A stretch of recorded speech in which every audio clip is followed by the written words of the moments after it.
Hello readers, अगर आप stock market या बिजनेस में इंटरेस्ट रखते हैं और भीड़ से अलग सोचकर सफल होना चाहते हैं तो ये समरी आपके लिए है, जिसमें आप सीखेंगे कि सिर्फ इन्वेस्टमेंट कैसे करें, रिस्क कंट्रोल कैसे किया जाता है, उनके लिए आपको क्या क्या रिसोर्सेज चाहिए, कैसे आप चार्ली मंगर की बताई गई मल्टीपल मेंटल मॉडल्स का इस्तेमाल करके एक बेहतरीन बिजनेस खड़ा कर सकते हैं और सेफ अप्रोच अपनाकर अपने पैसे को बर्बाद होने से बचा सकते हैं।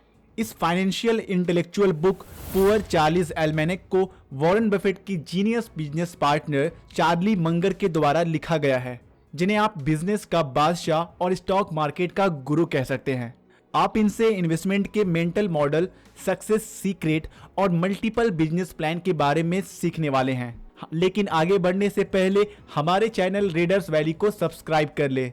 हमारा मिशन आपकी जिंदगी में बेहतर बदलाव लाने का है, चाहे फिर वो 1% का ही क्यों ना हो, और देश भर के लोगों को रीडर बनाने का है, जिसके लिए हमें आपके साथ की बेहद जरूरत है। और आखिर में आपके लिए एक सरप्राइज गिव अवे रखी गई है, तो इसका कोई पार्ट मिस ना करें। Chapter number 1, start with don't. Author Charlie मंगर जो है ना, वो एग्जाम्पल देते हुए समझाते हैं कि अगर मुझे ये पता चल जाए कि किस रास्ते पर चलने से जान जाने का खतरा है तो मैं उधर कभी नहीं जाऊंगा। यानी कि जब आपको इस बात की खबर है कि स्टॉक मार्केट में पैसे खो देने के चांसेस ज्यादा होते हैं और अक्सरियत लोगों को इसका डर भी लगा रहता है, तो फिर आप ज्यादा प्रॉफिट बनाने के पीछे क्यों भागते रहते हैं, जबकि आपको एक ऐसी स्ट्रैटेजी अपना लेनी चाहिए जो आपको भीड़ से अलग बनाती है। यानी कि हमें इसका उल्टा सोचना चाहिए। मतलब क्या आपने कभी सोचा है कि आप जिंदगी या इन्वेस्टिंग के बहुत से टफ सिचुएशन को अपोजिट तरीकों से सोचकर बड़े आसानी से सॉल्व कर सकते हैं। एग्जाम्पल के लिए टेनिस कोर्ट में 2 तरह के प्लेयर्स होते हैं, एक हारने वाला, दूसरा जीतने वाला। लेकिन विनर वो बनता है जो इस बात पे फोकस नहीं करता कि मुझे कितनी जल्दी, तेज और कितना ज्यादा बॉल को हिट करना है, बल्कि वो ये सोचता है कि मुझे कम ही शॉट्स में कैसे अपने बॉल को नेट से टच होने से रोकना है और कैसे उसे कोर्ट से बाहर ड्रॉप होने से बचाना है। इसका मतलब यह है कि अगर आप इस तरह का माइंडसेट रखकर सेफ खेलते हैं तो जीतने के चांसेस ऑटोमेटिकली बढ़ जाते हैं। और चार्ली मंगर के मुताबिक इन्वेस्टिंग के दौरान हमें यही मॉडल फॉलो करना चाहिए। जैसे जहां पर सारी दुनिया ये सोचती है कि उन्हें स्टॉक मार्केट में कौन सा स्टॉक ज्यादा प्रॉफिट बनाकर देगा, जबकि एक सेफ इन्वेस्टर को ये सोचना चाहिए कि उन्हें कौन से स्टॉक्स लॉस नहीं देंगे, हमें किन मार्केट, कंपनीज या इंडस्ट्रीज को अवॉइड करना चाहिए और जल्दबाजी से कैसे बचना चाहिए। क्योंकि इस फील्ड में पैसे को रातों रात तो बढ़ा नहीं सकते, लेकिन आप अपने पेशेंस को जरूर बढ़ा सकते हैं, जो किसी भी फील्ड में कामयाब होने का सबसे बड़ा रोल प्ले करती है।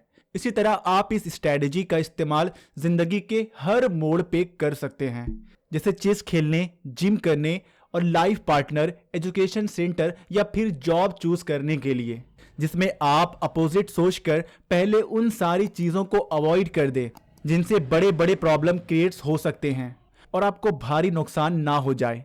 जैसे कुछ लोग अपना घर सजाने के लिए लोन ले लेते हैं और अक्सर बाकी वक्त स्ट्रेस में गुजरने लगता है, जबकि वो इस काम को अपने ही पैसों से धीरे धीरे कर सकते थे।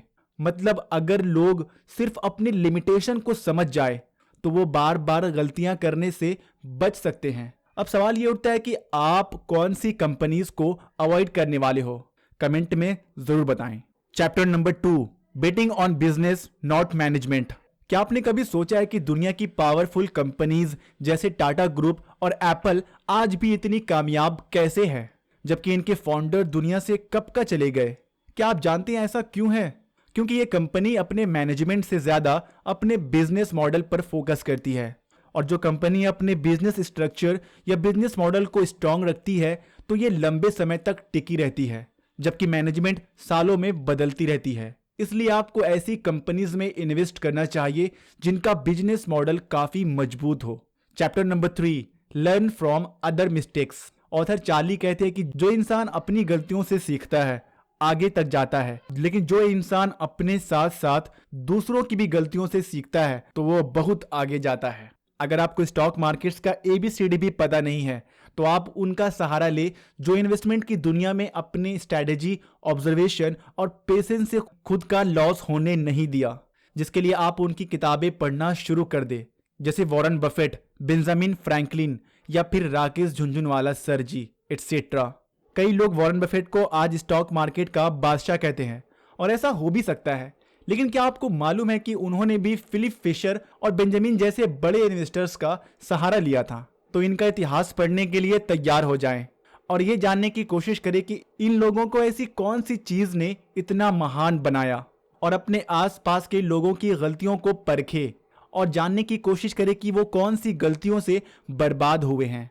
Chapter number 4, Charlie Munger's investment checklist. Author Charlie Munger कहते हैं कि किसी भी हवाई जहाज को उड़ाने से पहले उनके इंपॉर्टेंट पार्ट्स को अच्छी तरह से चेकिंग किया जाता है और एक चेकलिस्ट तैयार करके उन सारे टर्म्स को लिखा जाता है, जिसे प्लेन उड़ते समय कोई दुर्घटना या इंसिडेंट ना हो। कुछ ऐसा ही आपको इन्वेस्टमेंट के लिए भी करना चाहिए, जिनके लिए आप इन 4 टर्म्स को चेक कर सकते हैं। पहला, रिस्क। आपको सबसे पहले अपने इन्वेस्टमेंट की शुरुआत रिस्क के बारे में सोच के करनी चाहिए। जैसे अगर किसी स्टॉक में परमानेंट कैपिटल लॉस का चांसेस लगा रहता है तो वैसे स्टॉक को पूरी तरह अवॉइड कर दीजिए। दूसरा, बी इंडिपेंडेंट। अगर आपके जिंदगी में एक बार भी ऐसा मौका नहीं आता है जहां पर आप भीड़ से अलग सोच रहे हैं, तो याद रखें कि आप उस भीड़ का ही हिस्सा बने हुए हैं, जिनकी गिनती एवरेज लोगों में होती है। इसलिए स्टॉक ब्रोकर और जाली मैनेजर से दूर रहे और खुद का एक इन्वेस्टर माइंडसेट डेवलप करें। तीसरा, इंप्रूव एंड प्रिपरेशन। जिस तरह इन्वेस्टमेंट की दुनिया में कंपाउंडिंग की पावर बहुत मजबूत हो जाती है क्योंकि उसमें हम लगातार इन्वेस्ट करते हैं, वैसे ही आप अपने आप को इम्प्रूव करते रहें। अगर आप अपनी थिंकिंग और इंटेलिजेंसी को बढ़ाना चाहते हैं तो आप रोज कुछ न कुछ पढ़ें, जिसमें आपको एक हैबिट बना लेनी है और अपने आप से सवाल करते जाएं कि मैं इन्वेस्टमेंट क्यों कर रहा हूं, मुझे इसमें ही इन्वेस्ट क्यों करना चाहिए और मुझे अपने शेयर क्यों बेचने हैं। शॉर्ट टर्म में शायद आपको प्रॉब्लम आएंगी, लेकिन लॉन्ग टर्म में आपकी अंडरस्टैंडिंग शार्प हो जाएगी। चौथा, the beginning of wisdom.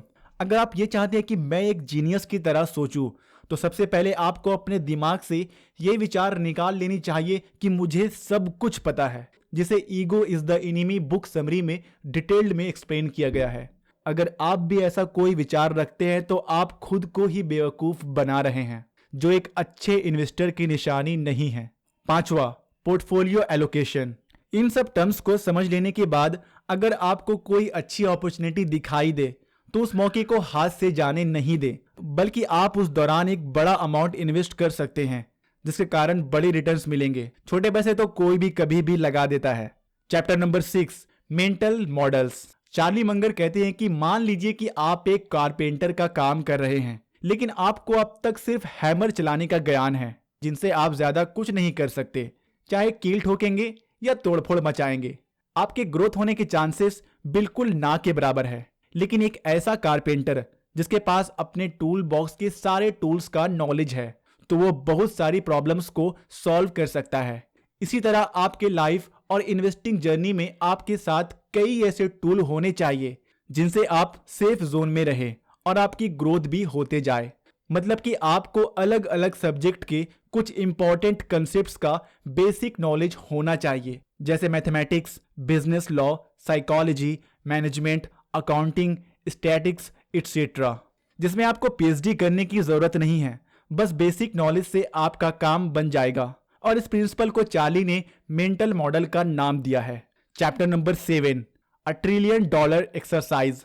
Readers, इस आखिरी चैप्टर में चार्ली मंगर ने बेहतरीन बिजनेस के उस रोड मैप के बारे में एक्सप्लेन किया है जिसे समझ जाने के बाद आप अपना सबसे बेहतरीन बिजनेस खड़ा कर सकते हैं और इसे किसी भी कंपनी के स्ट्रक्चर से जोड़कर उसमें इन्वेस्ट कर सकते हैं।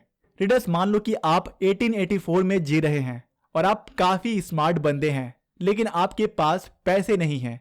तो उस दौरान उस शहर के सबसे अमीर आदमी ने आप जैसे 20 और स्मार्ट लोगों को एक साथ बुलाया ताकि आप टीम बनाकर उस अमीर आदमी के पास पड़े $2 मिलियन को आने वाले 150 सालों में $2 ट्रिलियन बना दें। तो क्या आपके पास कोई ऐसा बिजनेस आइडिया है जिससे ये मुमकिन हो सके? क्या आप ऐसे समय में कोई डिफरेंट अप्रोच रखते हैं जहां पर 10 में से 9 स्टार्टअप फेल हो जाते हैं? इसी का जवाब देने के लिए चार्ली मल्टीपल मेंटल मॉडल का इस्तेमाल करके आपको ये सिखा रहे हैं कि एक सक्सेस बिजनेस किस तरीके से शुरू होना चाहिए, उनकी मार्केटिंग, प्लानिंग और उसका मॉडल कैसा होना चाहिए। उन्होंने इसके लिए कुछ 5 रोड मैप्स खींचे हैं। पहला, सबसे पहले आपको ट्रेडमार्क रजिस्टर करवा लेना है ताकि आपका प्रोडक्ट जेनरिक ना लगे। दूसरा, $2 ट्रिलियन कोई छोटी रकम नहीं है जिसे आप एक देश में रहकर नहीं कमा पाएंगे, इसलिए आपको एक ऐसा प्रोडक्ट बनाना है जो इंटरनेशनली बेचा जा सके। तीसरा, उस प्रोडक्ट से आने वाली टेक्नोलॉजी को कोई भी नुकसान ना हो, जैसे कोई खाने का एक्सेट्रा। चौथा, आप एक यूनिवर्सल प्रोडक्ट लॉन्च करेंगे जिसे हर एज के लोग कंज्यूम कर सके। पांचवा, फिर उनकी ऐसी एडवर्टीजमेंट करेंगे कि उन्हें देखकर ही लोग उसे कभी ना कभी खरीद ही ले और लोग उनको ब्रांड से याद करें, ना कि इंग्रेडिएंट से, जैसे बिस्लेरी। इसके साथ उन्होंने ये कहा कि समय के साथ साथ लोग अपने स्टैंडर्ड ऑफ लिविंग को इन्हांस करते रहेंगे, यानी जितना फ्री टाइम उतना ज़्यादा खर्चा, और जो आपके लिए सेलिंग अपॉर्चुनिटी क्रिएट करेगी। और आने वाले वक्त में धीरे धीरे धरती की टेम्परेचर भी बढ़ जाएगी, जिसमें लोगों की प्यास भी बढ़ेगी। अगर आप चाहे तो सॉफ्ट ड्रिंक लॉन्च कर सकते हैं जो इजी अवेलेबल होगी, सस्ती होगी, लेकिन उनका कलर या पैकेजिंग उस वक्त के बड़े ब्रांडेड प्रोडक्ट से मैच खानी चाहिए ताकि मीडियम क्लास के लोग सोशल प्रूफ के चक्कर में उसे खरीदते रहे। फिर उसके एड्स में यंग पॉपुलर लोगों के साथ खूबसूरत लड़कियां जोड़ दें। इस तरह हम अपने बिजनेस को काफ़ी मजबूत बना देंगे। और इसी मॉडल को देखकर आप इन्वेस्टमेंट भी कर सकते हैं कि कौन सी कंपनी इसे फॉलो करती है। सो रीडर्स, आई होप इस किताब की हेल्प से आपने कई ऐसी बातें समझी और सीखी हैं जो आपके इन्वेस्टमेंट को सेफ बनाती है। तो अभी से अपने इन्वेस्टमेंट की जर्नी शुरू करें, जिसके लिए आपके पास एक फ्री डेमेट अकाउंट होना चाहिए। अभी जाए, अपना अकाउंट खोले और सक्सीड होने के बाद उनका स्क्रीनशॉट मुझे मेल करें, जिनमें किसी एक लकी रीडर्स को एक बुक गिव अवे की जाएगी। सो इस समरी को शेयर करें और अपना सपोर्ट दिखाने के लिए रीडर्स वैली को सब्सक्राइब कर ले। मिलते हैं फिर नेक्स्ट समरी में, तब तक के लिए जय हिंद। Thanks for watching.